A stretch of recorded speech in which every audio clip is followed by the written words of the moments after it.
Wagwan, what's great? Welcome back to the channel. If you're new here, welcome and thank you very much for stopping by. My name is Chef John Morris and you're watching Morris Time Cooking. We know about sardine, mackerel, chicken neck, chicken back. Nothing I waste, nothing I dash way. So to kickstart the guacamole, we're going to start off by using 3 avocados, and I already washed these. We're going to remove the seeds as well as the flesh of each avocado.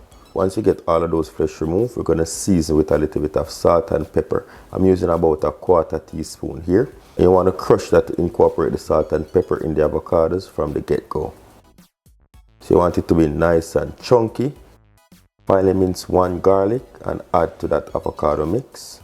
We're going to go in with 1/4 of a red onion, and you want to get that finely diced as well. We're going to go in with 1/2 a tomato finely diced, and we're just going to squeeze the excess juice from that just so it doesn't make our guacamole runny. Now we're going to squeeze the juice of 1/2 a lime, and this will prevent our guacamole from discoloring, also called oxidization. And we're going to sprinkle another 1/4 teaspoon of salt and pepper to taste. Mix that up and there you go, delicious guacamole. So now for the tomato salsa. I'm going to go in with a few overripe tomatoes. I'm using about 4 to 5 here. So you want to chop those up into bite-sized pieces, and then we're going to crush those with a potato masher to achieve nice thick chunks. To that I'm going to add an jalapeno. This is a whole jalapeno. Just wanted to show you what that looks like, and I already have some pre-chopped. But to give you a reference on the jalapeno, if you want your jalapenos to not be so spicy, you want to remove a bit of the seeds, because that's where all of those spices lie. Now you want to chop that finely.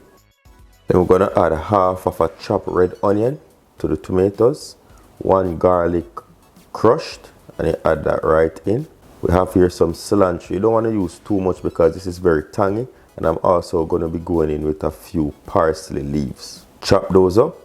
And we're just going to toss that right in. We're going to add 1/2 teaspoon of dried oregano, and we're going to roll out 1 lime, and this is to burst the pulp to ensure that we get enough juice from it.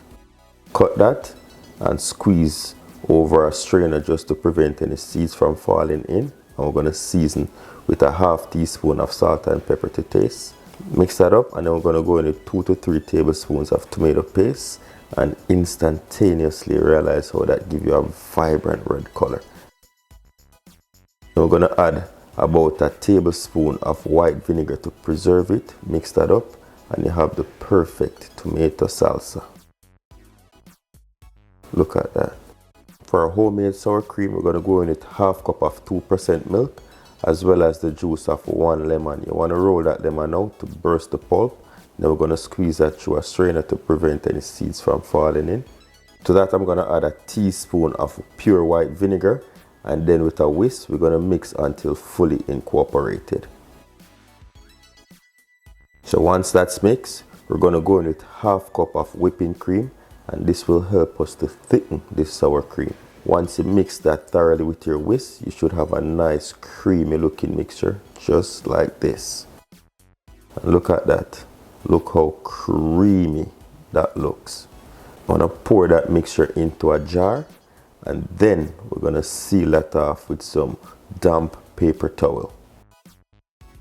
You want to get yourself some plastic wrap, and then you're going to stretch that to create somewhat of a rope, or if you have it rubber bands, you can use that. I'm going to tie that around the paper towel just to get everything sealed. And the reason why I put this damp paper towel on top is to prevent sour fly from getting in, and also to allow air to circulate to get this cream in its sour stage to activate the cream.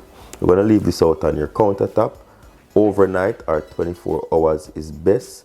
I have here one that I made up prior, and this was sitting for over 24 hours, and I'm going to show you what that looks like in its activated stage, nice and thick. So you will look at the bottom and you'll see all that lime juice settled. That's totally fine. I'm going to open that up, pour that out, and then we're going to mix it and show you what it looks like.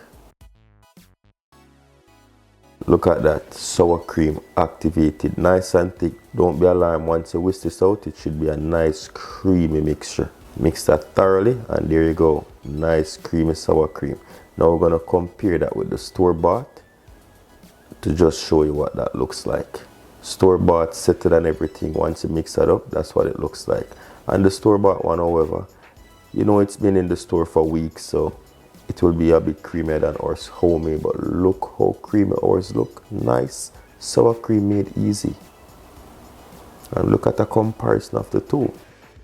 So we're gonna make some corn nacho chips. And to start, we're gonna go in with 1 cup of fine grained cornmeal and 3/4 cups of all-purpose flour. We're gonna add 1/4 teaspoon of turmeric powder, and this is gonna give us a nice color. We're gonna go in with a teaspoon of salt to taste and 1 pack of white cheddar mix from your macaroni and cheese mix. This is optional, but I want to get a nice cheesy taste in my nacho chips. We're gonna add 1 teaspoon of dried oregano to give it that nice herb feel. Mix all of that together, and then we're gonna go in with 1/4 cup of water to make a nice smooth dough. So you're gonna lift and press until you bring that to a nice tacky dough. The dough should be nice and tacky, firm to the touch, not too sticky and not too dry, because further on we're gonna add a little bit of all-purpose flour to roll these out, and we don't want them to be too dry. Wrap that up, set it aside for about 30 minutes.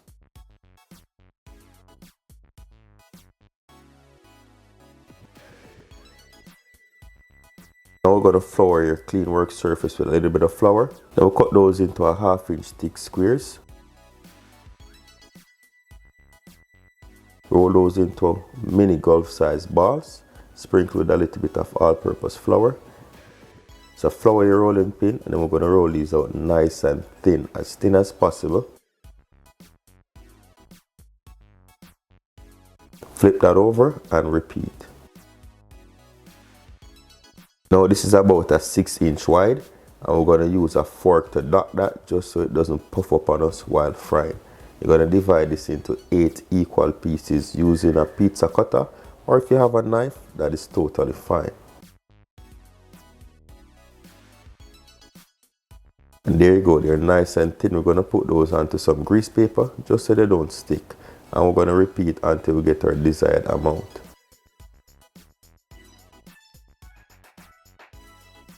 You're going to bring about 3 cups of oil to about 330 degrees Fahrenheit. And we're going to slide those chips right in. Allow them to fry for about 2 to 3 minutes or until you're nice and golden brown.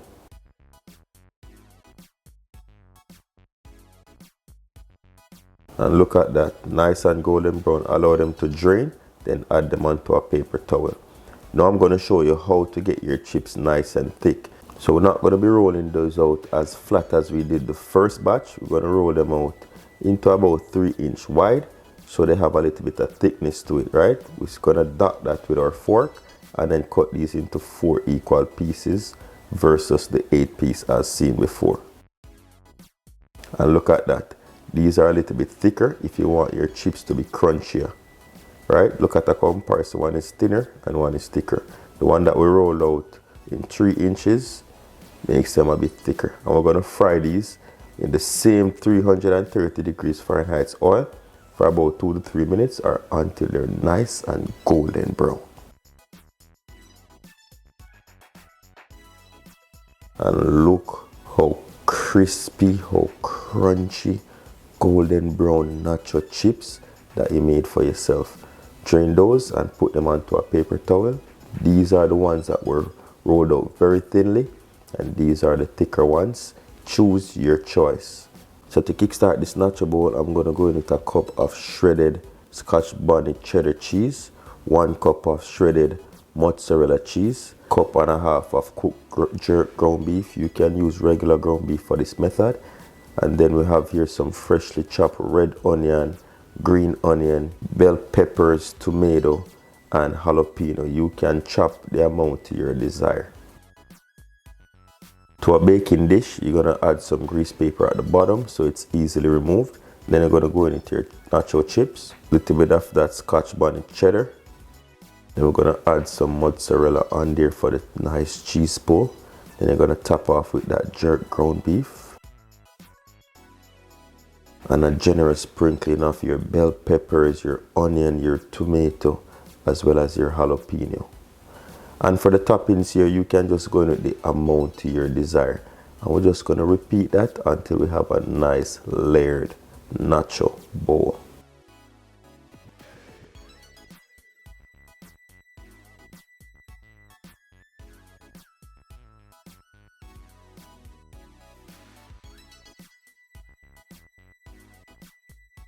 And garnish with your green onions.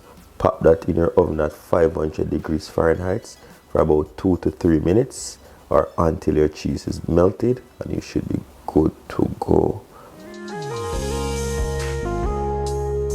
Look at that beautiful ultimate nacho bowl. 2 to 3 minutes and you should be golden. Leave a thumbs up on the video, leave a comment below, and say if you love my vibe, don't forget to hit subscribe. Jano, try it out at home, you won't be disappointed. Once again, thank you very much for watching. You see, until next time, safe travel upon the gravel, and go and big up on yourself.